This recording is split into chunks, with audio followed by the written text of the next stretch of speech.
Bismillahirrahmanirrahim. Kita lanjut masih berkisah tentang Muhammad muda. Muhammad muda menyadari beban berat yang dipikul pamannya, yaitu Abu Thalib. Dia ingin sekali meringankan bebannya.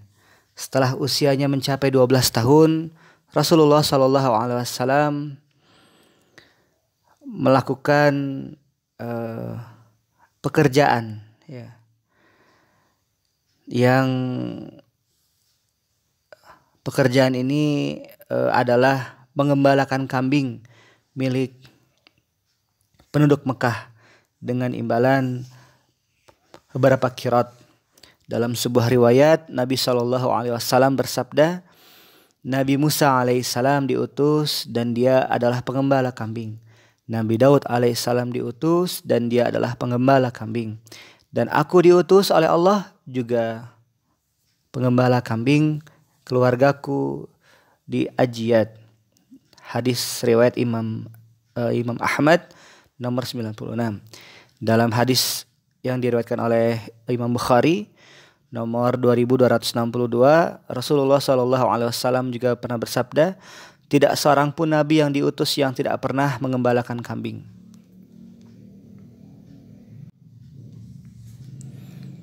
Mengembalakan kambing sudah menjadi tradisi turun-temurun di Mekah. Mereka memiliki kebiasaan dan juga aturan-aturan adat yang diantaranya merupakan perbuatan jahiliyah dan acara yang tidak terpuji. Adapun Nabi SAW adalah orang yang paling menjaga ucapan dan paling menjaga perbuatannya dari sifat-sifat tercela, seperti menggunjing, berselisih, bermusuh-musuhan, berleha-leha, bermalas-malasan, dan berbagai macam perbuatan sia-sia lainnya.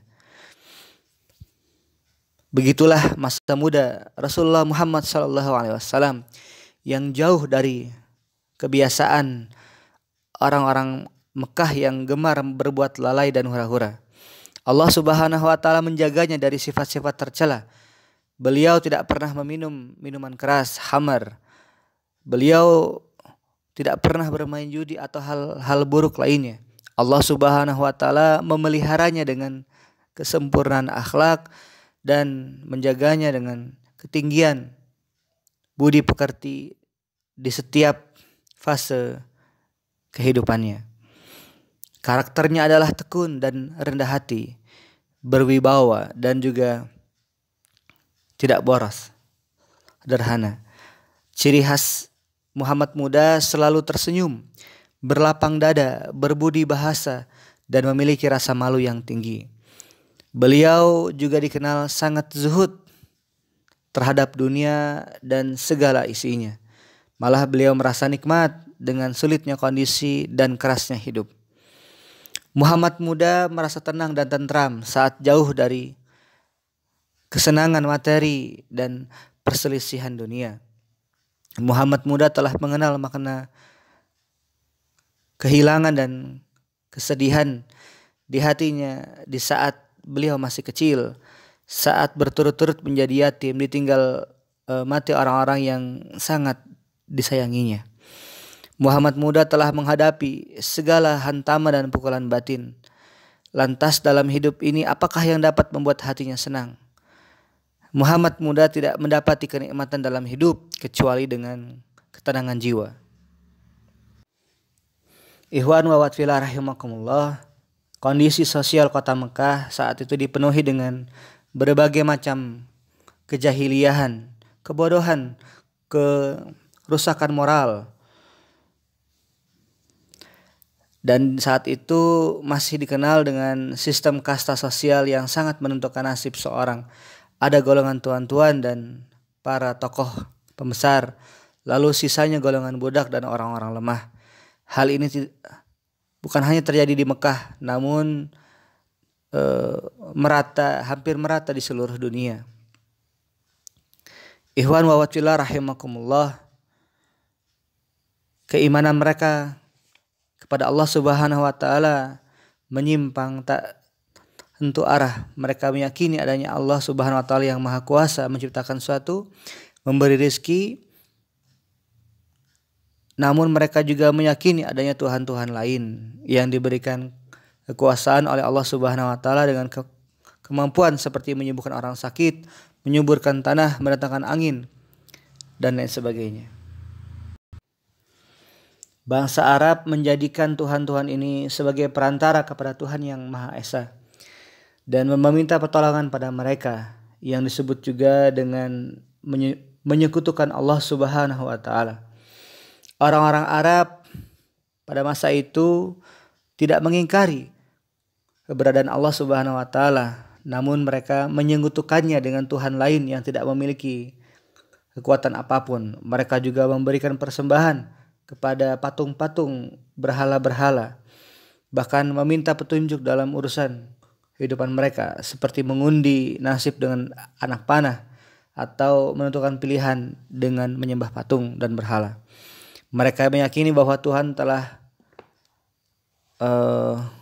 memiliki anak dan lain sebagainya, yang termasuk berbagai macam kemusyrikan, tahayul, dan lain sebagainya. Hukum masyarakat yang berlaku saat itu berdasarkan power, kekuatan, yang kuat menguasai yang lemah. Ya. Kaum wanita tak ubahnya barang yang dapat diwariskan dan mereka tidak memiliki bagian hak waris.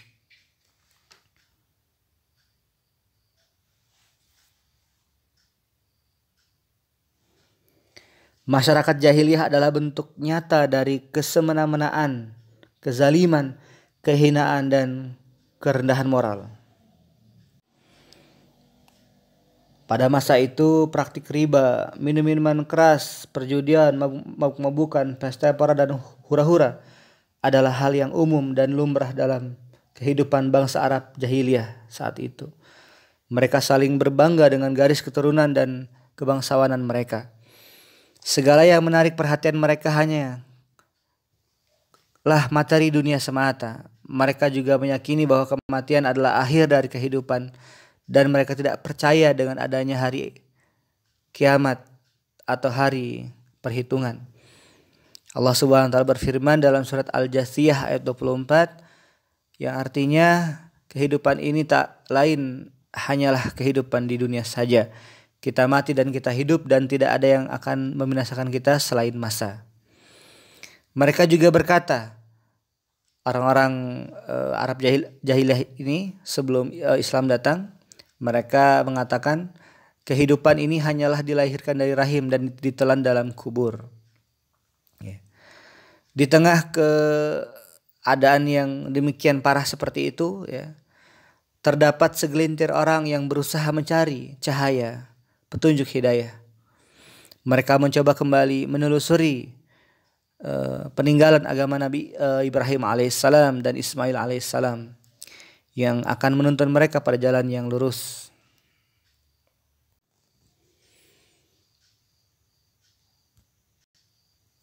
Sekilas bangsa Arab. Arab secara bahasa yaitu padang pasir, tanah gundul dan gersang yang tidak ada air dan tanamannya. Bersih, jernih, fasih, dan dalam segi istilah dijelaskan bahwa sekelompok umat yang bernasab kepada putra Nabi Nuh alaihissalam, yaitu Sam bin Nuh, yang bertempat tinggal di Jazirah Arab. Nah, ini bisa kita lihat ya, peta Jazirah Arab ya pada umumnya. Di sebelah selatan terdapat Yaman, di sebelah utara terdapat Syam, di bagian tengah terdapat kota Makkah dan Madinah.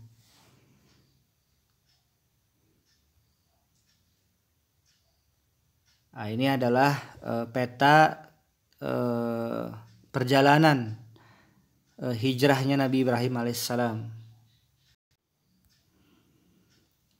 Nah, ini bisa kita baca saja ya, yaitu tentang pembagian bangsa Arab ya. Dan ini ada doa Nabi Ibrahim alaihissalam ya, yang sangat terkenal ketika meninggalkan istrinya yaitu Sayyidah Hajar dan Nabi Ismail alaihissalam yang masih bayi ya di Bekkah, di sebuah lembah tak berpenghuni saat itu, yang kering kerontang, tak ada kehidupan, tak ada tumbuh-tumbuhan. Nabi Ibrahim berdoa yang artinya, ya Tuhan kami, ya Allah, ya Tuhan kami, sungguhnya aku telah menempatkan sebagian keturunanku di lembah yang tidak mempunyai tanam-tanaman di dekat rumah Engkau, Baitullah, Ka'bah yang dihormati. Ya Allah, ya Tuhan kami, yang demikian itu agar mereka mendirikan salat, maka jadikanlah hati sebagian manusia cenderung kepada mereka dan beri rizkilah mereka dari buah-buahan. Mudah-mudahan mereka bersyukur.